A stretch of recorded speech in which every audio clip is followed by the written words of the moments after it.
Hello, everyone, and welcome back to another episode of the Feeling and Healing Podcast. This is Danielle Z, your host, motivator, MFT motivator, and mental health maven. And today I am so happy to welcome Victoria Rusk. She is a criminal defense professional. She's an author, and also I just recently found out she is an astrologer. So welcome, Victoria. Thank you so much for being here.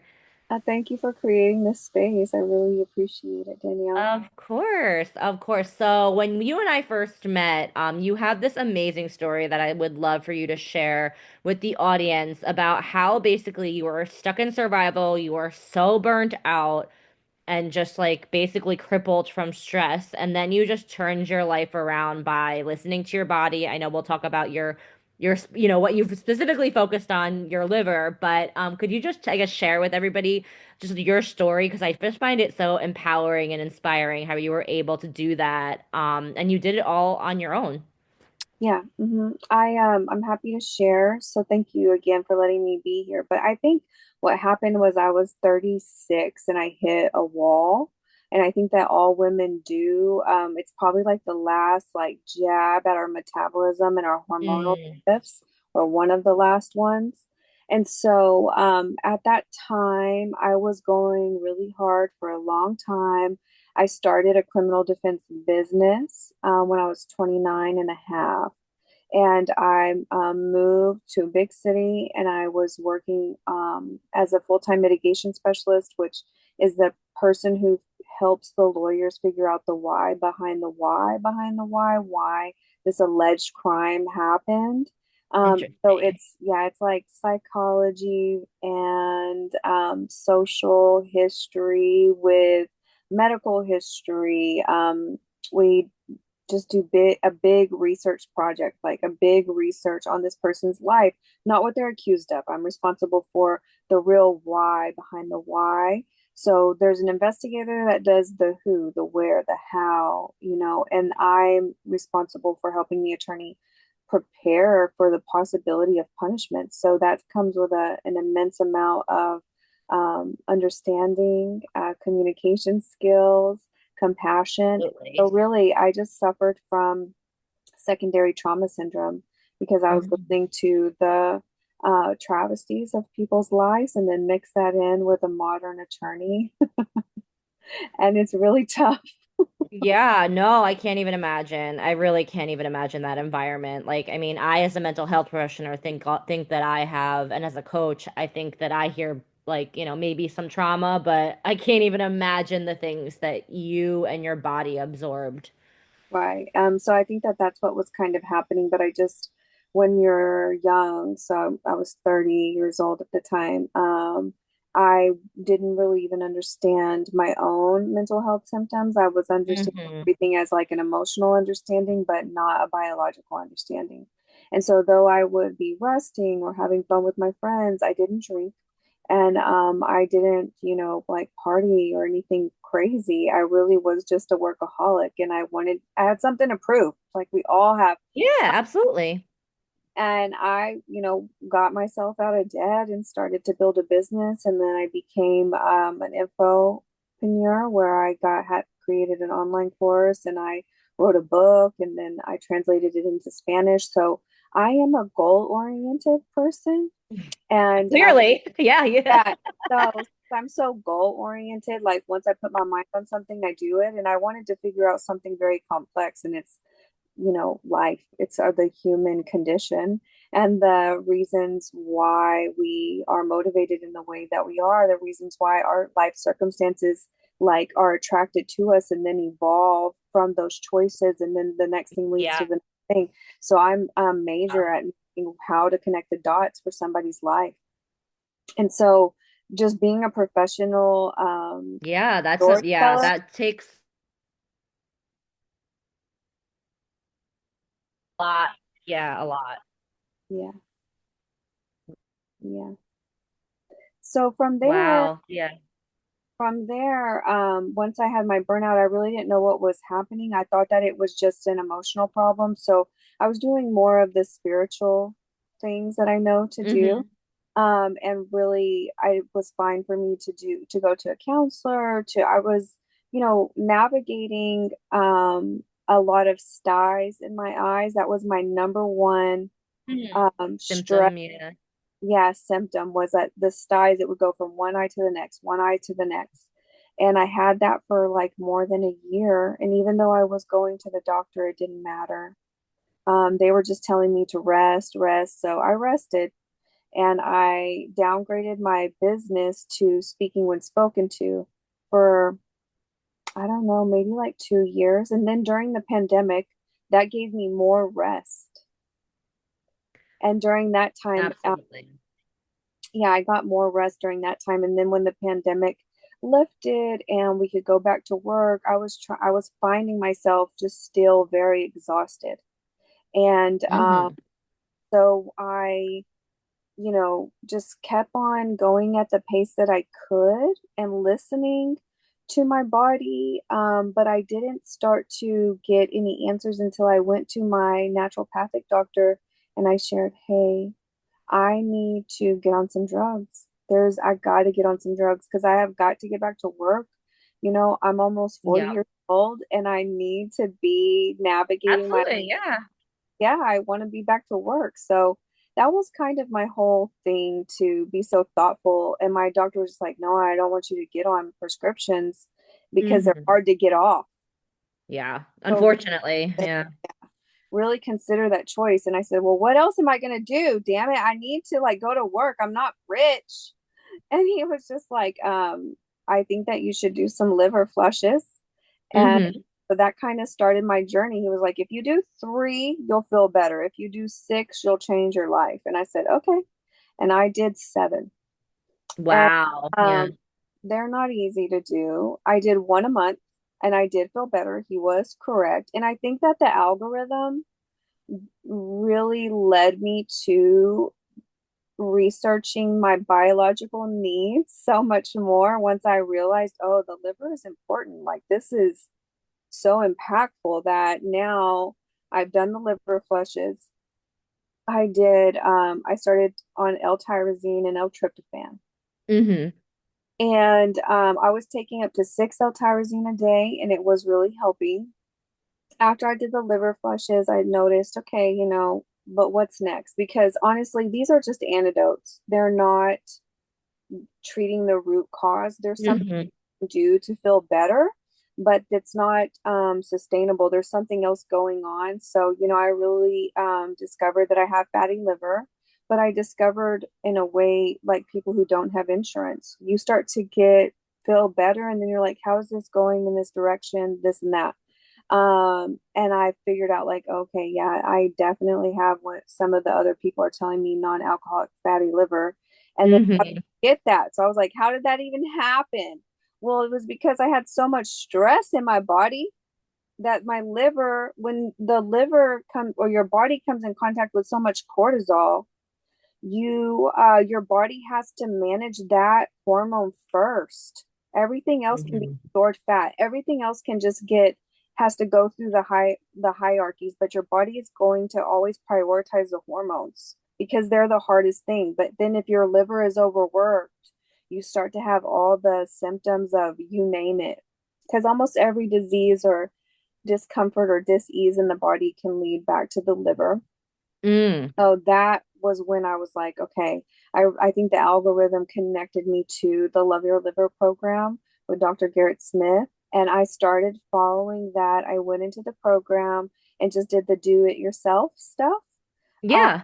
and I was like, okay, this is it. This is what I'm going to do. And you can sign up for the consultation package that they have. And I have done that twice, where they take your blood and your hair analysis, and then they help you understand that we need to balance our minerals first. We need to Mhm. be so thoughtful of like, how much magnesium are you taking? Yes. And like all of that, right? So I started to learn how mental health was connected to the liver. And I Mm. spiritually that it had a lot to do with anger. Well, I was working in an injustice system for so many years that it just burnt me out. And then I didn't have anything to give. And so I restored myself to the capacity where I can work full time now. Again, I'm 42 now. So it took 5 years from complete burnout to being able to work full time again. And I think I joined the Love Your Liver program in 2023. And the to rejuvenate your liver, it can take 5 years if you're Okay, wow. really strict. And I'm not strict, but I have made such a big change in my lifestyle that I know when I'm 50 years old, like I know my liver will be rejuvenated. I know that when I'm 50 years Hmm. old, I'll be in so much better condition because I was in a place where I couldn't even really work out hard because it would make me feel sick. Because Hmm. exercise can make you dump bile. And if your bile is not safely getting to where it needs to get so that you can then poop it out, Yeah. you're not really detoxing. You're recycling in your own body, making that bile recipe more and more toxic to where you'll have leaky gut eventually. Yeah. No, it's actually so funny you mentioned. I've heard so much in on my conversation with other podcast guests and some bit like a whole not outside of the medical field, not, about detoxing. And actually it's so crazy to me that as a country, like the United States, like we're not taught to detox at all, Yeah. you know? Yeah, we're not taught to, we're not even taught mental health first aid. Like, I really just thought that, like, I was tired, you know, Yeah, yeah. that I was depressed, that until my body started having, or my brain was having, like, cognitive dysfunctioning, like fog, Hmm. like waking up overwhelmed and sad, waking Yeah. up tired, getting confused, and just remembering that not a short time ago, I was so sharp. Mm. Yeah. And Hmm. that's what basically, unfortunately for you, so that's being in that severe state in that environment for so long triggered that episode for you. And I'll share in the audience knows I had a similar, not apples to oranges. This is apples comparing apples to oranges here, but I had a similar experience where I was in corporate America and similar like my I was not sleeping, having panic attacks, and like yes, I knew something was going on with my mental health, of course, but I had to go on short-term disability for 3 months, and I checked myself into an IOP program and was like I needed to reset, and that's also what triggered me or inspired me, triggered maybe not maybe not the correct word there, inspired me to on my newfound, business and my path to coaching and now becoming a therapist because you're right. Unfortunately, we aren't educated, I don't think, enough about our mental health. And also, too, from what your experience has taught me, and then also my experience has taught me, our mind-body connection. Yeah, exactly. So that was one thing I was exploring really early on is how your gut is your first brain, Mm, really. Like yep. your second, but it's more your first. And so just understanding how that is connected, in the Love Your Liver program, like the first thing they want you to do is like figure out your water intake. And then after that, you choose a probiotic that you can handle and like really be Hmm. able to figure out what that is. And then you have to discover, and get balanced your magnesium, potassium, and sodium. And so Hmm. so thoughtful. And I learned that, the topical magnesium will stay in your blood 3 days. Whereas when you take oral, it's only like for a day. Because Oh, wow. That's the interesting. oral is for your tummy to be able to go to the bathroom and to calm down, but the topical gets into your blood and stays in your blood and it will calm you down. Oh, that's great. I I didn't know that. Wow. Yeah, so whether it's taking a magnesium bath or taking um the magnesium oil or a magnesium lotion, um Hmm. when I'm getting closer to starting my period, I'll put the magnesium oil on once or twice a day during that PMS period, and To help you. that has allowed my cycle to start on time. Oh, wow. I didn't know that because But actually it's also funny, ironic you're mentioning this because I'm actually doing with a person I've had on my podcast before, Cher Olivos. She has owns like a holistic hormone balance business, and I'm doing a like basically hormone reset. I'm doing a detox basically, and I'm starting it next week. So I'm gonna and part of it is creams, and so I'm very curious now. That you just mentioned that about how the what the impact is going to be like on my body because I did not know that I just assumed that oral was probably the best So what way. I learned, the liver, okay, so this is what's happening. So whenever we're about to start our period and we're in that PMS stage, so that's when I'm really thoughtful about no copper foods Mm. and being making sure I'm taking my magnesium. And my nighttime cocktail is one L-tryptophan, magnesium, calm the drink, the powder, and Uh-huh. I'll take two magnesium oxide pills and 2 to 3 potassium pills. The Oh potassium wow, wow. helps. Potassium pills are huge. Yeah, and well, potassium, it's 99 milligram a pill, but the potassium is going to help us with the bloating. It's going to help us to really digest our food that much better while we're sleeping. And so that way Interesting. I mean, I've been able to during my PMS time of the month before my cycle starts, I've been able to sleep a solid like 10 p.m. to 5 a.m.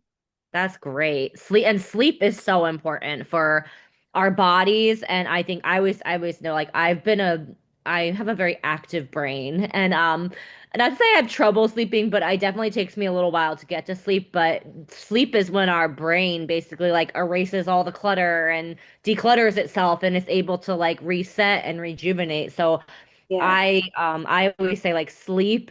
Actually, my psychiatric nurse tells me that because I'm prescribed medication, a very low dosage of Prozac for my general anxiety disorder, and she tells me when your sleep is off or your diet or your hunger and your eating is off, that's when you know something isn't right with your mental health. Good point. Good point. Yeah, no, but I'm so Yeah. happy that you found this and you I not I, this Love Your Liver program. That's an amazing, it sounds like it was an amazing experience for you. And also you said something before that I want to go back to because it's coming up in a lot of my podcast episodes, ironically, or not, maybe not ironically, because I am spiritual and believe in that stuff, the universe is too.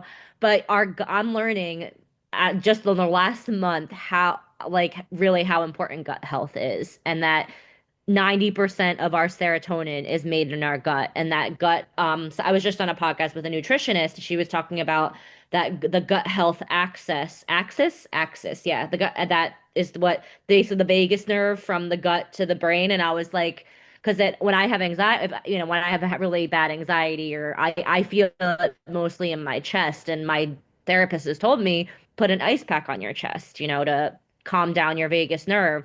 And it never like I know it never like clicked in my head that like that's why, because that nerve goes right from your gut all the way up to your brain. Yeah, the vagus nerve starts at the base of our brain and then it touches every organ we have. Oh, see, I'm learning more things about And this amazing, yeah. and when we're doing our mental health recovery, when Hmm. we're doing our healing, we want to activate the body, whether it's with tapping or new decision Yes.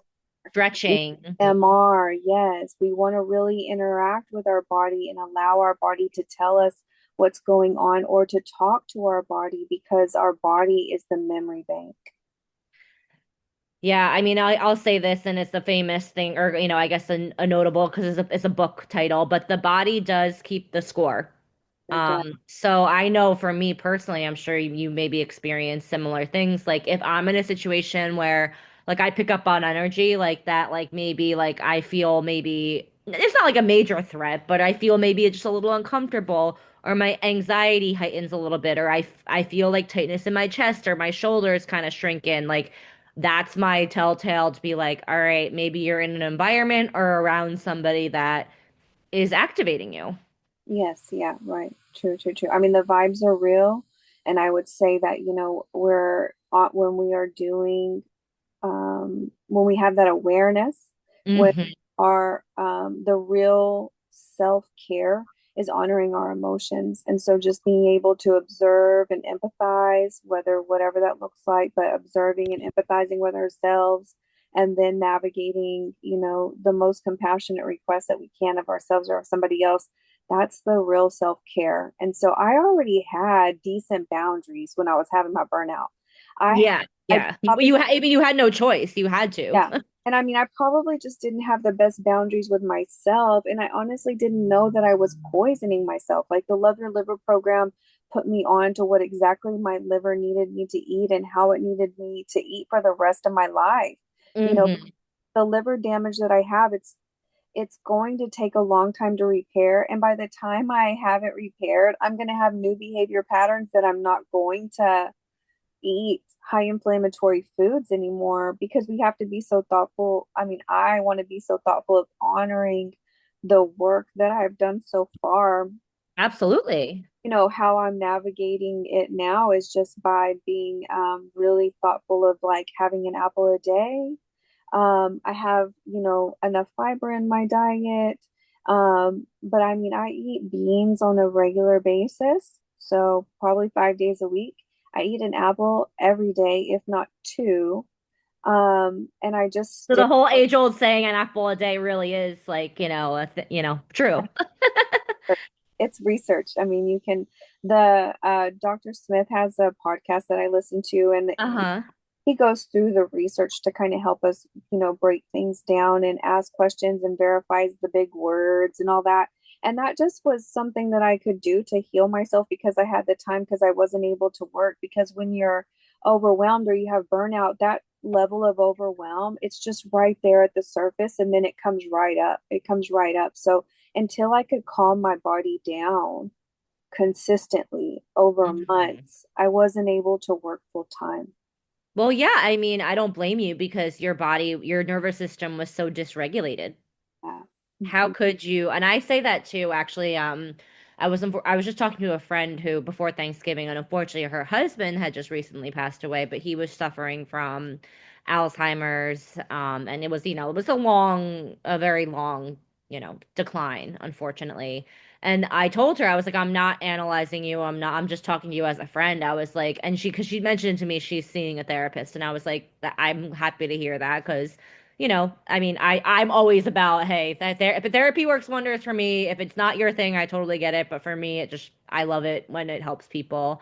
And I told her, like straight up, I was like, your nervous system was dysregulated for so long because her husband was like declining for over 2 years. I was like, I don't know when you're gonna feel regulated. I don't know, like she's like, no, I know. She's like, trust me, like I'm not. There's no like start and finish. I was like, all right, good, because I was like, it's gonna take a while for you to get regulated again because she's also grieving, and going through the emotional stress of it too.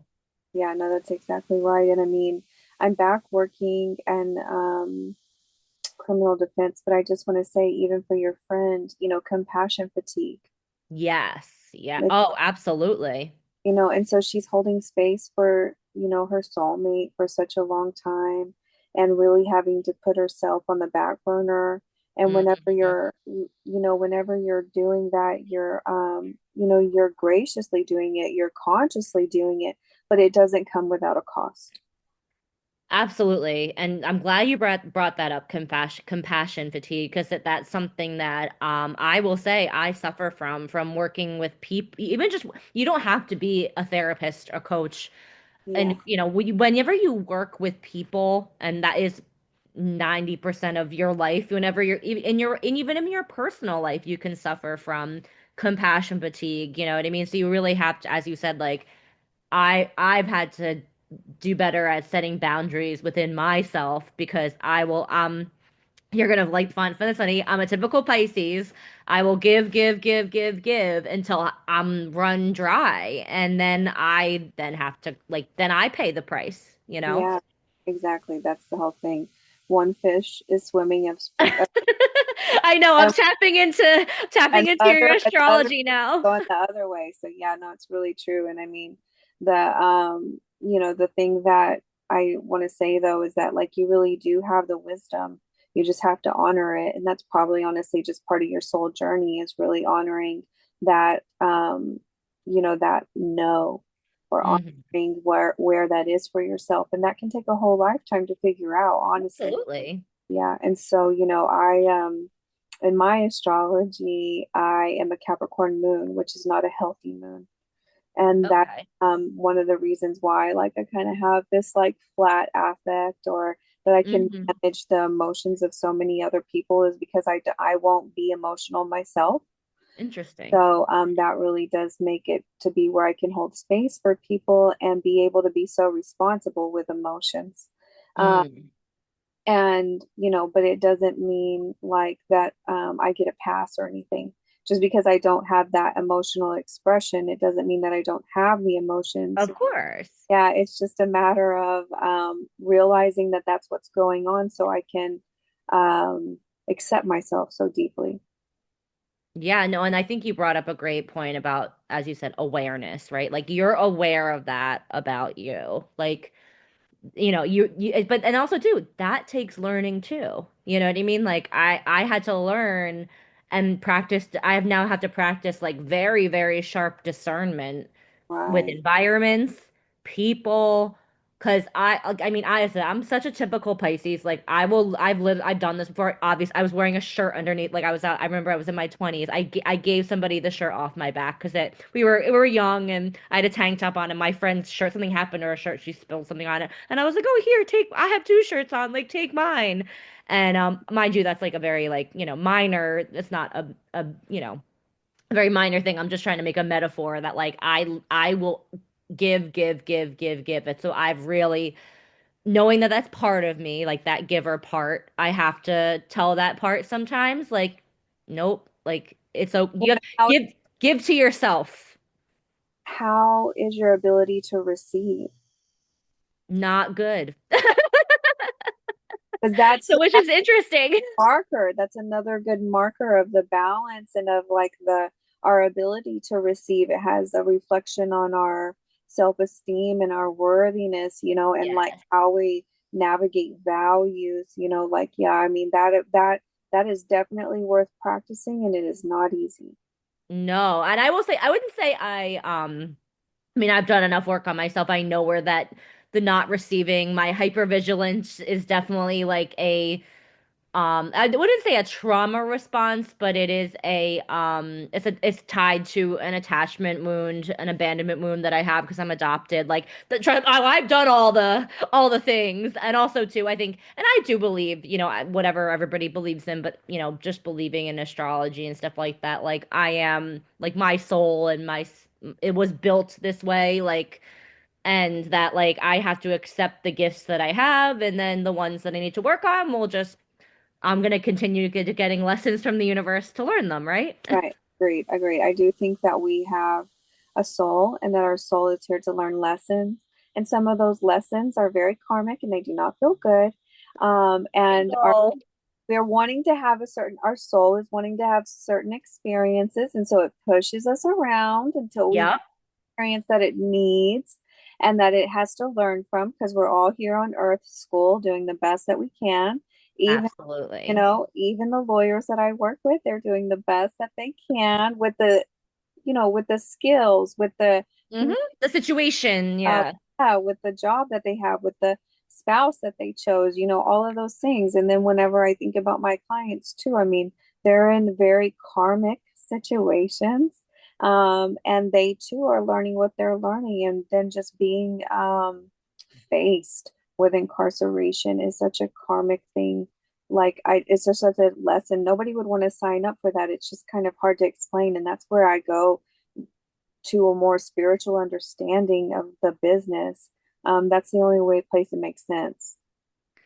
No, I can't even, yeah, I can't even imagine doing the work that you do and, having it is such a I like to say it's I can imagine it being a big place of judgment. So it's great that you go into it with such a like soft and knowing place from a knowing place, not like from a place of judgment because you could yeah look at criminals and be like, well yeah, you're labeled as and kind of shame them. And that's not it's not really. as you said, it sometimes is not even within their control. It's just the journey that you're on.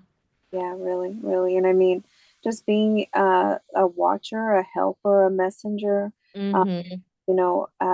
a writer, like it really has made me think about what punishment is really about. Our society is so punitive. I mean, who is the real bad guy, right? Like, I just have a better idea Yeah. of, our human nature and how many different experiences we're each going to have.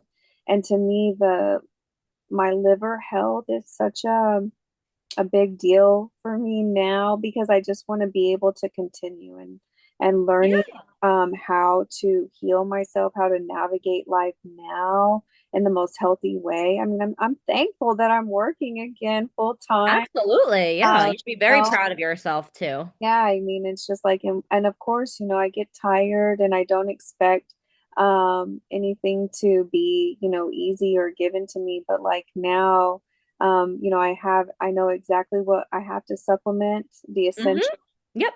and I try my best to, minimize the antidotes and just stick to the essentials.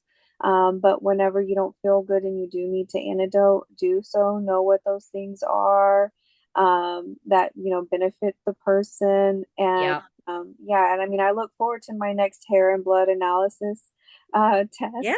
and just kind of see where my progress was or how it has been and where I need to grow from there. But like all the knowledge that I know about how to actually detox and get the stuff out of our bodies, Yeah. I'm really, really thankful because I think I was caught in a long-term cycle of recycling the toxins inside and just my bile recipe becoming more and more toxic to where, those hormones recycling that stress hormone, that's what really deeply impacted my mental health.